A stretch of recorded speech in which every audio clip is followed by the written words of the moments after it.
This is your news source evening bulletin for today, Wednesday, the 28th day of February in the year 2024. I'm Gordon Mosley reporting, and here's what we're tracking tonight. Chief Education Officer Saddam Hussein was summoned to court today, hours after he issued a memo to education officers, instructing them to continue recording the names of striking teachers for eventual salary deductions. The memo was seen as contemptuous of the conservatory orders handed down by Justice Samuel Kissoon last week, which blocked the government from moving ahead with any salary deductions from teachers, as the substantive case challenging those deductions is still to be heard. In a new memo issued this afternoon, the Chief Education Officer, while making no reference to salary deductions, instructed education officers to continue recording the names of absent teachers and submit those names to the various regional executive officers. Earlier in court today, the Chief Education Officer appeared alongside the Attorney General Anil Nandlal and admitted that he erred in his articulation of the early memorandum, which indicated that the government will not pay teachers for the days they did not work. Admitting further that the memo was poorly worded, the Chief Education Officer told the court that it was never his intention to bring the administration of justice into disrepute, and the Education Ministry has no intention of cutting the salaries of teachers in violation of the conservatory orders issued by the court. He said the Ministry of Education will not be cutting anyone's salary or deducting anyone's salary until the matter is resolved. Justice Kissoon told the Chief Education Officer that his memo was in violation of the conservatory orders granted in the case filed by the Guyana Teachers Union against the Attorney General. The judge also explained that the memo sought to obstruct and interfere with the administration of justice. He said the Chief Education Officer, by indicating that the court was expected to rule in accordance with the position taken by the government, sought to preempt the decision of the court, when in fact the court has not yet heard the substantive matter brought by the union.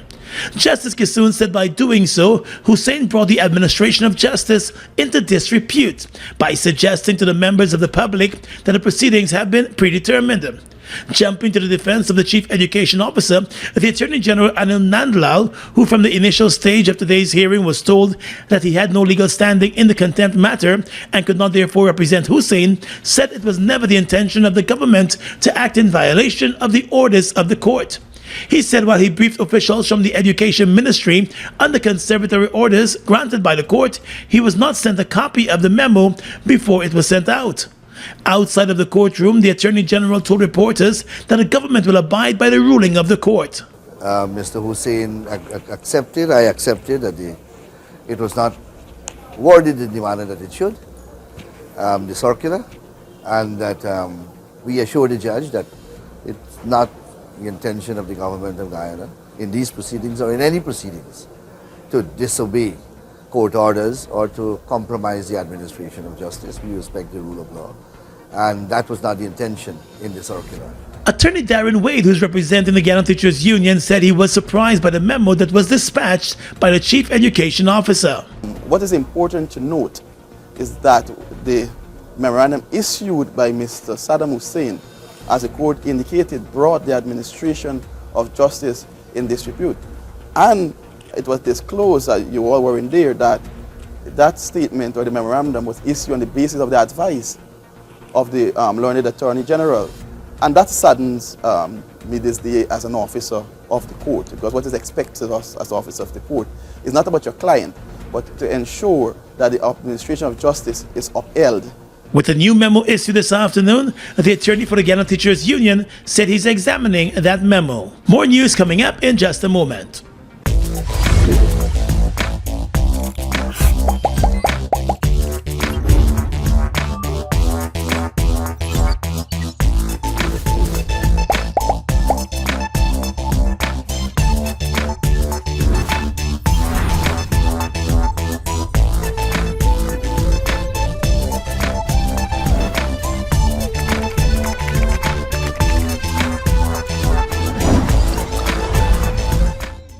In 2024, $240.1 billion from oil revenues will be channeled into the country's development. These funds will support the government's investment into infrastructural developments, welfare programs, and improvement in the people's standard of living. It's one of your biggest goals, getting your own home, where memories are made, where happiness lives. You may feel that home ownership or renovation is beyond your reach, but we at Republic want you to know that there's always a way. Ask us about our suite of mortgages. Let's help make your housing wishes come true. Or advise on how the equity in your existing home can finance other dreams and goals. Call or go online to learn more. Linden, grab your rags, your flags, and get ready for the golden hour ahead. Linden Matrimony Festival. 3 days of high-energy entertainment as we celebrate after hard work. Starting on Friday the 1st of March with Dark, featuring Guyana's youngest and baddest DJs on one stage at Golden Tea Seafood and Bar, 4 Carlo Wismar. Day 2, Saturday the 2nd of March. We're heading to Rossville for Access Family 4th Annual Season of Soca Juve. You choose water, paint, powder, or the dry section. And the grand finale on Sunday the 3rd of March, Linden Mash Parade, starting from Bayrock Junction to Retreat Ground for that mega matrimony concert. It's the golden hour ahead, Linden Matrimony Festival, starting from Friday the 1st to Sunday the 3rd of March. We're bringing it back home. Bust the flavors. We're full of flavors. Bust the flavors, that my crave for. We're full of flavors. Tell your neighbors about the bust the flavors. Grab a bust the flavors. Yeah, thirst buster. Grab a buster. Bust the flavor, taste the savor. Bust the flavors. Bust the flavors. Let's tell you now that High Court Judge Standel Kissoon has proposed the initiation of a court-appointed mediation process that would allow for the government and the Guyana Teachers Union to meet and discuss the ongoing dispute, which has resulted in a nationwide strike by teachers for better salaries. The intention is to resolve the matter and ultimately bring an end to the strike action, which could pave the way for teachers and students to return to the classroom for full-time classes. In court today, the Guyana Teachers Union readily agreed to such a process, but Attorney General Anand Lal told the court that the government would need 24 hours to consider his proposal. Justice Kissoon, who at the time was hearing a contempt case involving the Chief Education Officer Saddam Hussein, questioned why there has been no movement by the government and the union to resolve the matter, as he expressed concern for the nation's children. He asked whether it is time for a pathway, a conversation to be explored to see whether a resolution or common ground could be found. Justice Kissoon, while touting Senior Counsel Edward Laku as a possible mediator, proposed that a conversation starts today, pointing that all the parties in the matter, including the Chief Education Officer and the President of the Teachers Union, were present in court. But the Attorney General said the government would need time to consider. He said he could not commit to the process, since he indicated to the court that he was acting in the court on behalf of a collective. The collective, he said, is the government of Guyana. I can't commit to such a process. As I indicated to the court, I act on behalf of a collective. The collective is the government of Guyana. So I have to go and get instructions from the government of Guyana and report back to the court. The Attorney General said, based on information provided by the Chief Education Officer, the Education Ministry invited the union to a meeting last Wednesday, but the union was a no-show. He said the government will consider the court's proposal and make its position known. However, inside the courthouse, the GTU president, on being called upon by the judge to weigh in on the proposal, told the court that more than 3 weeks ago, the union wrote to the Ministry of Education expressing a willingness to meet, but there has been no response. The GTU has always given a commitment, and I speak on behalf of all the members and the executive of GTU, that we are ready to commence those talks. We believe that not only our teachers are affected in this case, but all of Guyana, the learners, and we have some important examinations. So the talks will pave the way for us to decide if and when we go back and how. Counsel for the GTU, Darren Wade, told reporters that he was disappointed that the Attorney General was unable to commit to the process. If you look at the application that was filed, and it was alluded to by the court from the beginning, that several attempts were made by the union to engage the government. And today in court, the president was there and he said, yes, we are prepared to meet now with the government, and the learned Attorney General cannot give the court an undertaking that he could meet with the union. He has to go and talk to his superiors.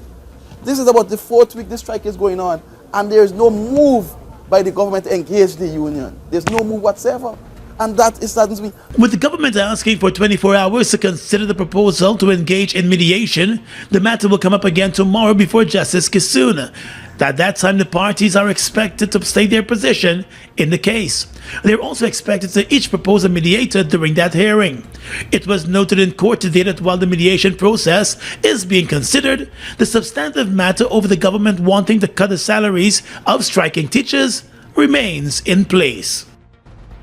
The Global Union Federation of Teachers Education International has described the Guyana government's posture on the ongoing strike by teachers as deeply concerning and has threatened to report the government's inaction to the United Nations Labour Organization. In a statement, the international organization also expressed its disappointment regarding the lack of acknowledgement or a response to its previous communication to the Minister of Education, which highlighted the ongoing challenges being faced by the Guyana Teachers Union in initiating negotiations with the government. In a follow-up letter to the Education Minister Priya Manikchand, the General Secretary of Education International, David Edwards, noted that despite the tireless efforts by the GTU to engage in dialogue regarding crucial matters such as salary increases and non-salary benefits for teachers, it is disheartening to note the absence of fruitful dialogue. In its initial letter, the organization highlighted the importance of a collaborative approach based on the provisions of International Labour Organization Convention 98 to address the concerns of teachers and reach a resolution that benefits all parties involved. The Education International Group reminded that the ILO, in its mission to promote social justice and internationally recognized human and labor rights, has consistently emphasized the importance of collective bargaining in settling disputes related to the determination of terms and conditions of employment. The group is urging the government of Guyana to prioritize collective bargaining for public servants and to consider conciliation by an independent body if negotiations are successful. Hundreds of teachers have been on the streets for the past 4 weeks, pleading with the government to address their salary and non-salary issues as they push forward with their strike action. National Festival, 3 days of high-energy entertainment as we celebrate after hard work, starting on Friday the 1st of March with Dark, featuring Guyana's youngest and baddest DJs on one stage at Golden Tea Seafood and Bar, 4 Corner Wismar. Day 2, Saturday the 2nd of March, we're heading to Rossville for Access Family 4th Annual Season of Soca Juve. You choose water, paint, powder, or the dry section. And the grand finale on Sunday the 3rd of March, Linden Mash Parade, starting from Bear Rock Junction to Retrieve Ground for that mega Matrimony concert. It's the Golden Arrowhead Linden Matrimony Festival, starting from Friday the 1st to Sunday the 3rd of March. We're bringing it back home.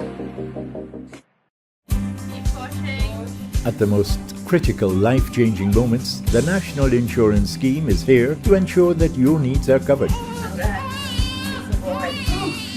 Access reimbursement for medical expenses for various aspects of your medical care. We know that eye care is of utmost importance. Receive assistance with our Spectacle Care voucher. Visiting the dentist? Dental care is also covered under our sickness benefit services. Offset the funeral expenses of a loved one with costs covered by our funeral benefits. National Insurance Scheme. We're there every step of the way.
Look at the breathtaking beauty of the Essequibo, from its pristine rivers to to its abundant resources. It's a treasure that belongs to Guyana, and we ask Venezuela to respect the rule of international law.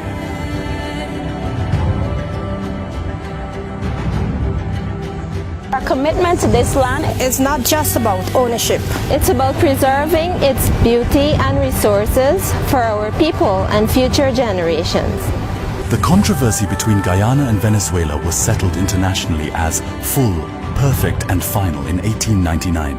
Essequibo belongs to Guyana.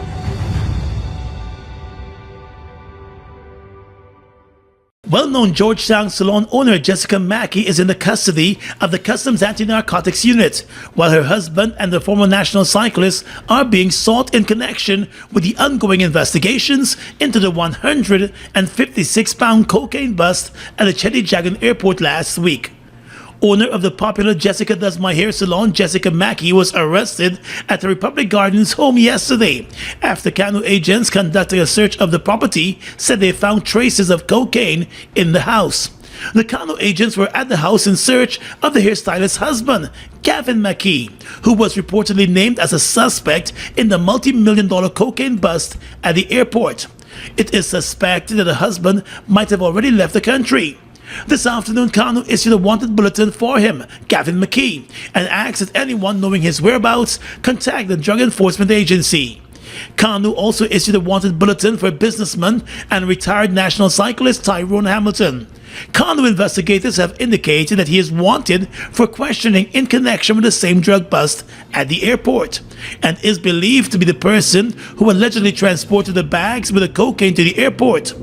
2 airport workers who were reportedly observed collecting those bags over the airport's fence and were later nabbed with the bags have since been charged in connection with the drug bust.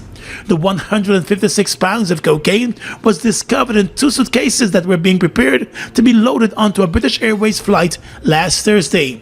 Drug enforcement officials have described the bust as the largest one to take place at the airport.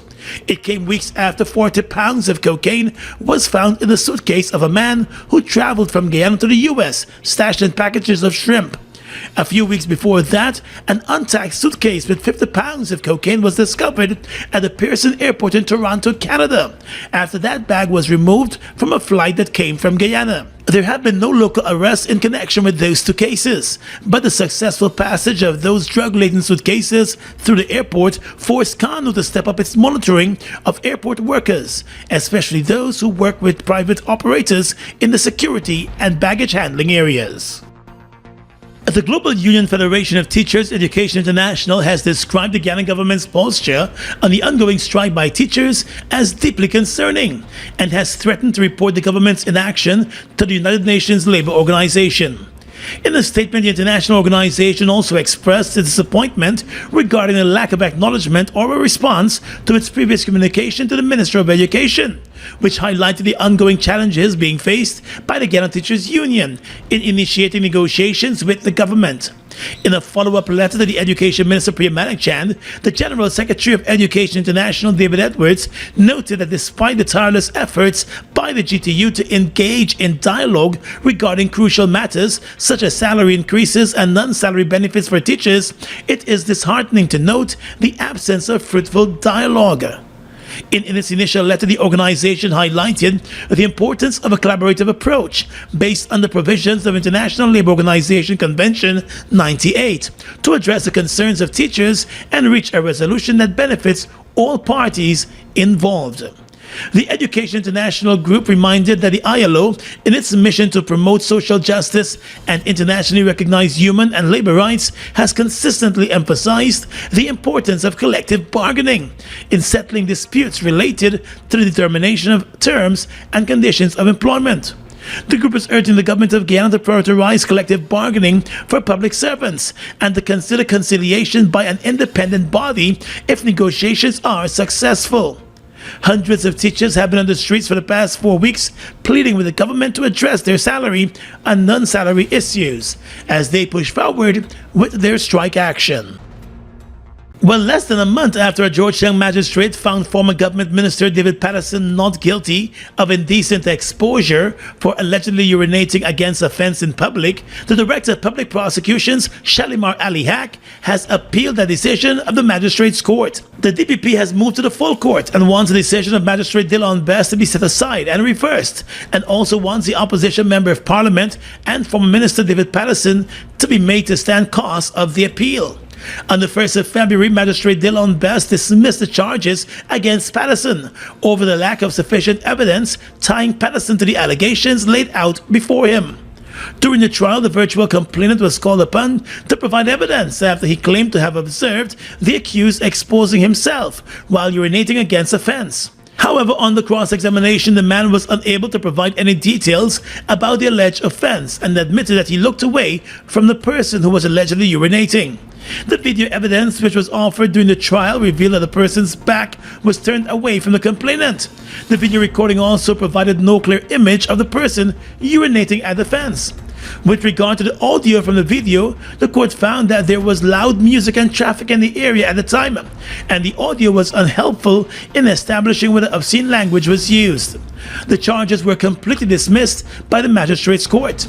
MP Patterson was represented by attorneys Nigel Hughes and Ronald Daniels. The charges were filed against a former minister after a man complained to the police that while attending an event in his neighborhood, Mr. Patterson walked across the road and relieved himself against a fence. The man claimed when he objected, foul language was directed towards him. Guyana's economy is rapidly transforming, and we're all part of it. Guyana is at the forefront of this development by providing reliable and efficient energy and supporting community development from the very core. 100% of Guyana's profit goes back to building schools, roads, and other important infrastructure that connects our cities and towns, providing fuel to domestic, marine, industrial, and aerial transportation. Guyana has now repositioned itself as a market leader in the petroleum industry, building a better future for all of us. It's one of your biggest goals, getting your own home, where memories are made, where happiness lives. You may feel that home ownership or renovation is beyond your reach, but we at Republic want you to know that there's always a way. Ask us about our suite of mortgages. Let's help make your housing wishes come true. Or advise on how the equity in your existing home can finance other dreams and goals. Call or go online to learn more. Bust the flavors. We're full of flavors. Bust the flavors that me crave for. We're full of flavors. Tell your neighbors about the bust the flavors. Grab a bust the flavors. Yeah, thirst buster. Grab a buster. Bust the flavor, taste the savor. Bust the flavors. Bust the flavors. With your regional and international news tonight, I'm Svetlana Marshall. In the region, oil leaking from a capsized barge off the coast of Tobago has spread hundreds of miles to reach the Caribbean island of Bonaire, the BBC said in a report. Officials on Bonaire, which is located 50 miles north of the Venezuelan coast, said the oil posed a serious threat to both humans and nature. The island is the latest to have been contaminated with oil from the barge, which ran aground earlier this month. It is unclear who owns the barge and what may have caused it to sink.